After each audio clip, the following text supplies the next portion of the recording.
Setali tiga uang dengan perkawinan Raisa dan Hamish Daud, bahtera rumah tangga selebgram Na Dae-hoon dan Julia Prastini alias Jule ternyata sedang gonjang-ganjing dan berada di jurang perceraian. Pemicunya pun juga sama, perselingkuhan. Jule diduga mengkhianati cinta Dae-hoon dan diduga berselingkuh dengan petinju Safri Ramadan.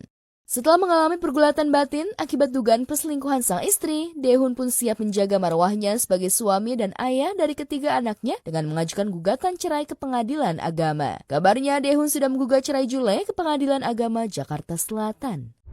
Baik, nama yang sudah disebutkan sampai saat ini tidak ada. Ya, telah kami telusuri, ternyata konon kabarnya tinggal tidak di Jakarta Selatan. Benarkah Dae-hoon memang belum mendaftarkan berkas gugatan cerainya di Pengadilan Agama Jakarta Selatan? Atau jangan-jangan Dae-hoon tidak mendaftarkan gugatan cerainya di Pengadilan Agama Jakarta Selatan, melainkan di Pengadilan Agama domisili Jule? Tergantung istrinya tinggal di mana. Tapi tetap di Pengadilan Agama? Enggak, kalau istrinya tinggal bukan di Jakarta Selatan, itu bukan kewenangan kita. Entahlah, yang jelas meski sepakat bercerai, Jule dan Dae-hoon belum seias kata soal hak asuh anak. Bahkan kabarnya Dae-hoon siap berjuang mati-matian untuk mendapatkan hak asuh anak secara penuh, bukan hak asuh bersama atau co-parenting. Bukan tanpa sebab, Dae-hoon menuntut hak asuh anak secara penuh. Sejak isu perselingkuhan terblow up ke media, Dae-hoon memang yang merawat ketiga buah hatinya. Sedangkan Jule entah ada di mana. Dae-hoon juga sering berbagi tips parenting kepada banyak orang. Anak pertama kedua saya itu susah banget yang pengen susah banget dilepas. Jadi selama 5 hari nangis terus pas malam tidur. Tapi gimana lagi, itu kan lebih bahaya ya. Karena yang penting nangis sekarang, ya paling beberapa hari dia nangis, habis itu udah bakal cari. Jadi saya memang biarin aja nangis. Bahkan demi supaya psikologis anak-anaknya tidak terganggu, Dae-hoon sampai walk out dari acara ketika ada yang bertanya soal perceraiannya. Banyak kasus-kasus perceraian kami, mungkin bukan hanya Kak Dae-hoon, tapi baru banget viral istrinya Habib digugat cerai.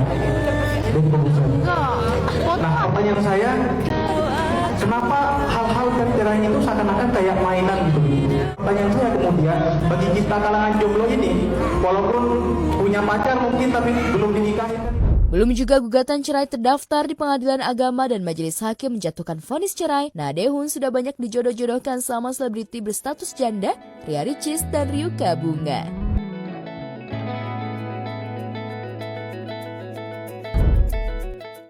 Tak ada ketenangan abadi di dunia ini, itulah yang dirasakan Sarwendah Tan. Di saat semesta mendukung karir serta hubungannya dengan Giorgio Antonio, mendadak muncul postingan yang tidak pada tempatnya. Ya, Sarwendah Tan terusik rasa keibuannya dan menanggapi komentar yang ditinggalkan Ruben Onsu di bawah postingan gambar Gio dan salah satu anak Ruben. Ruben Onsu meminta akun fans tersebut cukup mendukung mantan istrinya dan Gio tanpa mengunggah video anak-anaknya. Kalau mau dukung idola, bisa jangan libatkan video anak saya. Tak disangka, komentar Ruben Onsu langsung mendapat balasan dari Sarwendah Tan. Ayah, ini kan anak-anak saya juga. Ayah kenapa ya harus di medsos, bukannya bisa langsung WA ke saya? Kenapa harus komentar di sini? Kalau nanti dibaca anak-anak gimana? Balas Sarwendah. Sarwendah Tan tampak kesal karena Ruben memilih menegur di ruang publik alih-alih menghubungi secara pribadi. Tak hanya itu, Wendah juga mempertanyakan cara komunikasi Ruben bisa memicu keributan publik serta dampaknya terhadap anak-anak mereka kelak. Sebelum postingan ini, di satu sesi Ruben Onsu dan Ivan Gunawan, Ruben sempat mengungkapkan jika ia tak keberatan jika anak-anaknya bisa dekat dengan siapa saja, termasuk pada Gio. Pada saat itu dengan lantang, Ruben mengungkapkan jika urusan ia dan Sarwendah Tan sudah usai, namun urusan dengan ketiga anaknya tak akan pernah usai. Itu sebabnya jika anaknya diganggu, ia mengaku akan pasang badan di garda terdepan. Rumah tangga artis yang sudah resmi bercerai namun masih ribut juga terjadi pada Tengku Dewi dan Andrew Andika. Hebohnya di saat Andrew Andika tengah mereguk manisnya cinta dalam ikatan rumah tangga yang baru bersama Violentina Kaif, Tengku Dewi mantan istrinya sewot. Walhasil diselingi isak tangis, ia meluapkan isi hatinya saat didapuk sebagai bintang tamu dalam podcast Dr. Richard Lee. Di depan dua pembicara lainnya, Tengku Dewi dengan enteng menceritakan awal mula soal nafkah anak yang selama ini menjadi ramai disorot. Sambil mengusap air mata, Tengku sampai mengaku ingin damai dengan mantan. Bahkan jika Andrew tak sanggup membayar nafkah anak 20 juta, Tengku Dewi rela berbagi asal ada komunikasi dan Andrew sebagai ayah konsisten mengirimkan nafkah itu. Menurut gua bukan cuma soal uang sih gitu. Mungkin bisa jadi barang, mungkin bisa jadi tanggung jawab, segala macam. Jadi sangat luas sekali. Jadi kalau misalnya dia nuntut uang apa segala macam, nah itu uangnya buat siapa? Gitu. Anak-anak juga masih kecil kok gitu. Mereka tidak membutuhkan uang. Mungkin setelah mereka SMP, mereka bisa punya rekening sendiri. Bolehlah kita berbicara tentang itu dan mungkin gua akan bisa langsung kasih ke anak-anak. Tengku Dewi mengaku sudah tak ada hubungan lagi dengan Andrew Andika. Namun ia masih sungkan dan ragu jika anaknya quality time dengan ayah yang kini sudah punya pasangan baru. Publik masih penasaran apa alasan Tengku Dewi kembali nyinyir di media sosial. Mengapa Tengku Dewi baru sekarang buka suara? Mungkinkah Tengku Dewi tak terima kenyataan mantan suaminya bahagia sementara ia harus banting tulang nafkahi anak? Atau diam-diam Tengku Dewi cemburu menyaksikan kemesraan mantan dan istri barunya? Pemirsa, disc jockey Giovanni Surya Saputra atau yang dikenal dengan DJ Panda akhirnya bertemu dengan mantan kekasihnya Erika Karlina di Polda Metro Jaya belum lama ini. Pertemuan tersebut dilakukan terkait laporan dugaan pengancaman yang sebelumnya dilaporkan Erika terhadap DJ Panda. Dari pantauan tim obrolan seputar selebriti, DJ Panda datang lebih dulu ke Polda didampingi kuasa hukumnya dan kedua orang tuanya. Sementara Erika datang kemudian dan hanya didampingi DJ Brevi kekasihnya tanpa kuasa hukum.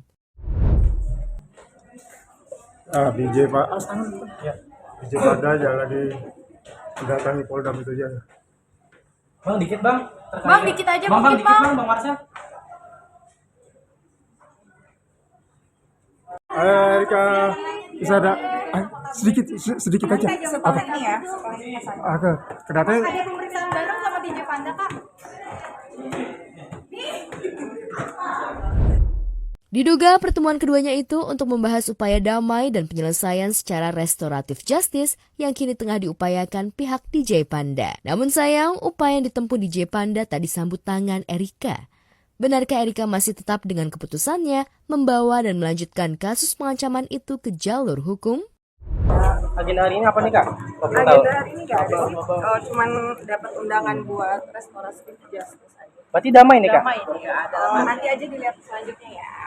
Kalau mengenai kasusnya View ya DJ Panda yang kalian kenal dengan DJ Panda, memang kita sudah mengajukan ya mediasi. Yang saya sayangkan memang ketika diskusi itu belum ada titik terang.